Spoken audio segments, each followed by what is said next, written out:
या देवी सर्वभूतेषु मां ब्रह्मचारिणी रूपेण संस्थिता नमस्तस्यै नमस्तस्यै नमस्तस्यै नमो नमः। आप सभी को नवरात्रि के दूसरे दिन की हार्दिक शुभकामनाएं। मैं हूं राधिका और आप सभी का आपके अपने YouTube चैनल किटकैट स्टोरीज पर बहुत बहुत स्वागत है। आज की इस वीडियो में आप सुनेंगे मां ब्रह्मचारिणी की कथा, आरती और सबसे अंत में पूजा के बाद किए जाने वाली क्षमा याचना। उम्मीद है आज आपने हमारे इस चैनल पर श्री दुर्गा सप्तशती के पाठ के अलावा देवी भागवत पुराण की कथा भी सुनी होगी। मां ब्रह्मचारिणी के नाम में ही उनकी शक्तियों का और उनकी महिमा का वर्णन मिलता है। ब्रह्म अर्थात तपस्या और चारिणी का अर्थ होता है आचरण करने वाली, अर्थात तप का आचरण करने वाली देवी। और हम तप का आचरण करने वाली देवी ब्रह्मचारिणी को शत शत नमन करते हैं। माँ के इस स्वरूप की पूजा करने से तप, त्याग, संयम, सदाचार आदि में वृद्धि होती है। जीवन में कठिन से कठिन समय भी माँ की कृपा से बड़ी आसानी से निकल जाता है। कितनी भी मुश्किलें आ जाए, भक्त अपने मार्ग से और अपने संकल्प से कभी विचलित नहीं होता है। माँ ब्रह्मचारिणी को तप की देवी माना जाता है। हजारों वर्षों तक कठिन साधना, कठिन तपस्या करने के बाद ही माता का नाम ब्रह्मचारिणी पड़ा था। और तपस्या की इस अवधि में उन्होंने कई सालों तक निराहार व्रत रखा था, जिससे देवों के देव महादेव उन पर प्रसन्न हुए थे।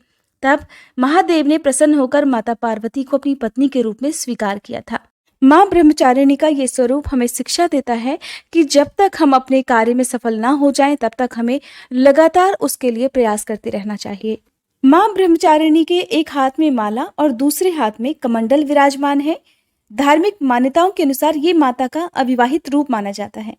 पौराणिक कथा के अनुसार मां ब्रह्मचारिणी ने अपने पूर्व जन्म में राजा हिमालय के घर में पुत्री के रूप में जन्म लिया था।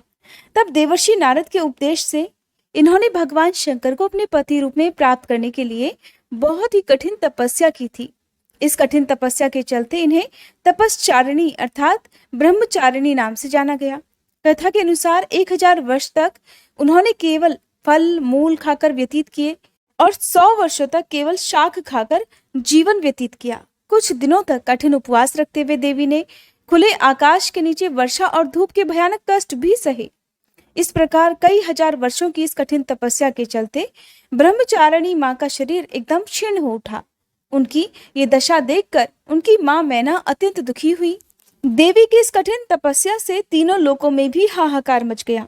देवता, ऋषि, सिद्धगण, मुनि सभी देवी ब्रह्मचारिणी की इस तपस्या को अभूतपूर्व पुण्य कृत्य बताते हुए उनकी सराहना करने लगे। अंत में पिता ब्रह्मा जी ने आकाशवाणी के द्वारा उन्हें संबोधित करते हुए बड़े ही प्रसन्न मन से कहा, देवी, आज तक किसी ने भी ऐसी कठिन तपस्या नहीं की जैसी तुमने की है। तुम्हारे इस अलौकिक कृत्य की चारों ओर सराहना हो रही है। तुम्हारी मनोकामना अवश्य ही पूर्ण होगी और भगवान चंद्रमौली शिव तुम्हें पति रूप में अवश्य ही प्राप्त होंगे। अब तुम तपस्या से विरत होकर घर लौट जाओ, क्योंकि जल्दी ही तुम्हारे पिता तुम्हें बुलाने आ रहे हैं। इस प्रकार देवी की कठिन तपस्या के बाद उन्होंने भगवान शिव को पति रूप में प्राप्त कर लिया। मां ब्रह्मचारिणी की पूजा करने से पहले स्नान करके साफ स्वच्छ वस्त्र धारण कर लेने चाहिए। इस दिन आप हरा या फिर लाल रंग के वस्त्रों का प्रयोग भी कर सकते हैं, क्योंकि माँ के जितने भी स्वरूप हैं, यदि उनमें आप विशेष रंगों का प्रयोग ना कर पाए तो आज के दिन आप या किसी भी दिन लाल रंग के वस्त्रों का प्रयोग भी कर सकते हैं। आपके मन में बिल्कुल भी इस तरह की बात नहीं आनी चाहिए कि आपने आज जो विशेष रंग है उसका प्रयोग नहीं किया है। तो इस तरह से अगर आप नेगेटिविटी अपने मन में रखते हैं तो फिर उससे पूजा का फल भी प्राप्त नहीं होता है। आपके पास जिस तरह के भी वस्त्र हैं उस तरह के वस्त्र आप पहने। ध्यान रखना चाहिए कि वस्त्र धुले हुए होने चाहिए। काले रंग के या भूरे रंग के वस्त्रों का प्रयोग पूजा में नहीं किया जाता है। स्नान करने के साथ ही आप सूर्य देवता को जल अर्पित करें। हाथ में जल या पुष्प लेकर मां ब्रह्मचारिणी की पूजा का और व्रत करने का संकल्प लें। फिर मां ब्रह्मचारिणी की पूजा करने के लिए जो भी आपने मां दुर्गा की मूर्ति या तस्वीर की स्थापना की है, सबसे पहले वहां गंगा जल छिड़कें और उसके बाद धूप दीपक जलाएं। मां पर आज के दिन लाल कमल का फूल और गुड़हल का फूल चढ़ाना चाहिए। मौसमी फलों का भोग मां को लगाएं और आज के दिन चीनी या मिश्री का भोग मां को विशेष रूप से अर्पित किया जाता है। साथ ही आप दही और चीनी का भोग भी मां को अर्पित कर सकते हैं। ऐसा करने से लंबी आयु के साथ साथ सुख और सौभाग्य का आशीर्वाद भी प्राप्त होता है। साथ ही व्रत की कथा पढ़ी और सुनी जाती है। फिर सबसे अंत में आरती करके क्षमा याचना की जाती है। इस प्रकार सुबह की पूजा करने के साथ ही आपने जो भी भोग माँ को अर्पित किया है उसे प्रसाद रूप में घर के सभी सदस्यों में बांटना चाहिए। हो सके तो किसी एक कन्या का पूजन आपको नवरात्रि के हर दिन करना चाहिए। फिर सारा दिन उपवास रखते हुए आप चाहें तो निराहार रहकर या फलाहार रहकर आप व्रत रखें। शाम की पूजा करें। शाम की पूजा भी आपको विधिवत करनी चाहिए। संभव हो तो शाम के समय भी आपको व्रत की कथा पढ़नी या सुननी चाहिए। इस प्रकार शाम की पूजा करने के बाद आप फलाहार ग्रहण कर सकते हैं।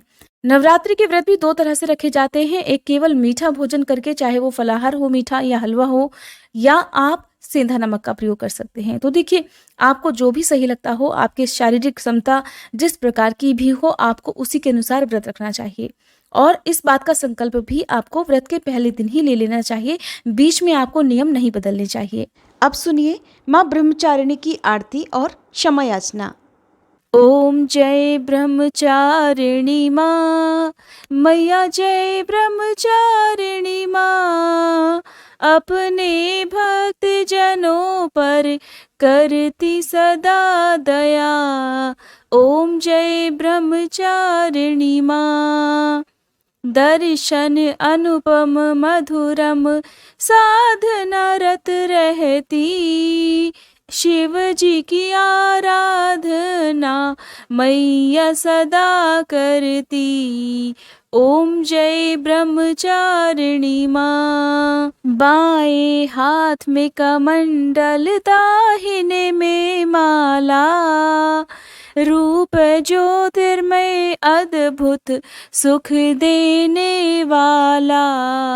ओम जय ब्रह्मचारिणी माँ, देव ऋषि मुनि साधु गुण माँ के गाते, शक्ति स्वरूपा मैया सब तुझको ध्याते।